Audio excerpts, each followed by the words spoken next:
Hello বন্ধুগণ, সুপ্রভাত। সকালবেলায় ঘুম থেকে উঠে হাত মুখ ধুয়ে ফ্রেশ হয়ে চলে এলাম বারান্দায় বসতে। তারপরে ওখানে একটু রোদ পোয়াচ্ছিলাম। এখন খুব একটা ঠান্ডা নেই, কিন্তু আমার শরীরটা খারাপ, তাই জন্য একটু রোদে বসেছিলাম। আজকে তো মেয়ের স্কুল ছুটি ছিল, শনিবার, তাই ওর ছুটি। ও পড়াশোনা করলো, একটু করে তারপরে এখানে খেলতে মানে খেলার জন্য বাইরে ঘুরছিল। তো হাতে একটা দেখতে পাচ্ছ ছোট্ট মতন একটা প্লাস্টিকের ব্যাগ, সবজি তুলবে বলে নিয়ে গিয়েছে। গাছের পাতা কাঠ এনেছে, রান্না করবে। তারপরে ওর সাথে একটু কথা বললাম, বলে মজা করলাম, করে তারপরে চলে এলাম রান্নার জন্য জোগাড় করতে। হ্যাঁ, সকালবেলায় টিফিনে গিয়েছিলাম হচ্ছে ঘুগনি পরোটা, তখন ভিডিওটা করা হয়নি। তারপরে আমার মা এখানে আমাকে ইন্দুলেখা শ্যাম্পু এনে দিল। আমার না ভীষণ হেয়ার ফল হচ্ছে, তাই জন্য আজকে ভাবলাম ইন্দুলেখা শ্যাম্পুটা করব। আগের দিন করেছিলাম, ভারী ভালো কাজ হয়েছিল, অনেকটা হেয়ার ফল কমেছে আমার, তাই আজকেরও শ্যাম্পুটা করব। তারপরে এখানে সবজি টবজি কেটে আমি চলে গেলাম স্নান করতে। এখানে স্নান টান করে এলাম, দেখো চুলটাও আমি খুলে রেখেছি, স্নান করেছি। তারপরে চুলটাকে একটা ক্লিপ লাগিয়ে রান্না করতে বসে গেলাম। আজকে রান্না হয়েছে আমাদের জোড়া কুসুম ডিম।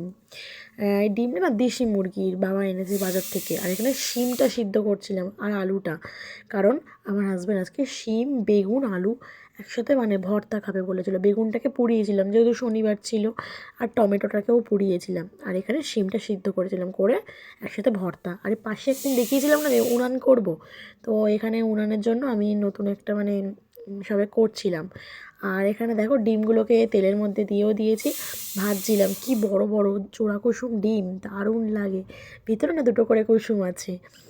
আর একটা উনুনে না আমাদের খুব অসুবিধা হচ্ছে, তাই পাশে আরেকটা উনুন করার জন্য ওখানে করা হচ্ছে। আর এখানে আমি ডিমগুলোকেও ভাজছিলাম। তারপরে আজকে না আমাদের এই ডিমের হচ্ছে মাখা মাখা একটু ঝোল হবে, মানে ঠিক ঝোল পুরোপুরি নয়, মাখা মাখা একটু ঘন ঘন।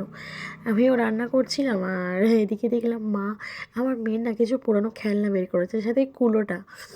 কুলোটা দেখো কি সুন্দর না, ছোট্ট মতন। আর এখানে আমি তো রান্না মশলা কষছিলাম, আলুটা সিদ্ধ করে নিয়েছিলাম, আর এগুলো ঠান্ডা হতে বেগুন টমেটো আর মেখেও নিয়েছি, শিমটাকেও মেখে নিয়েছিলাম। তারপরে খাওয়া দাওয়া করতে চলে এলাম। এইবার যে তোমাদেরকে দেখানোর পালা, দেখো ভিতরে দুটো কুসুম। তোমরা কে কে খেয়েছো এরকম ডিম, আমাকে কিন্তু কমেন্ট করে জানাবে। দেখো দুটো কুসুম, আমার মেয়ে তো দেখে জাস্ট অবাক। আমি যখন ডিমটাকে ভাঙি, বলছে তুমি কি করলে, এটা দুটো কুসুম কেন?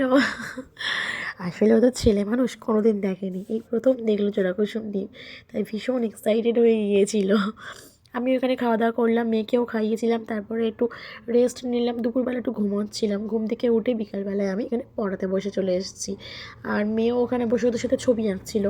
আজ শনিবার, তাই স্কুলে সব কাজ দিয়েছে, সেগুলোই ওরা করছিল। আর বিকালবেলা না আমার এই ছাদে এসে পড়াতে ভীষণ ভালো লাগে।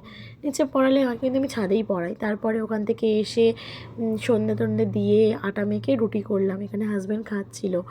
আর আমরাও তারপরে খাওয়া দাওয়া করে নিলাম।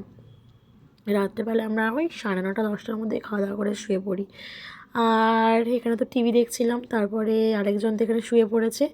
আজকের মতন ভিডিওটা এই পর্যন্ত। আজ তাহলে আসি, দেখা হচ্ছে কাল। সবাইকে জানাই শুভরাত্রি।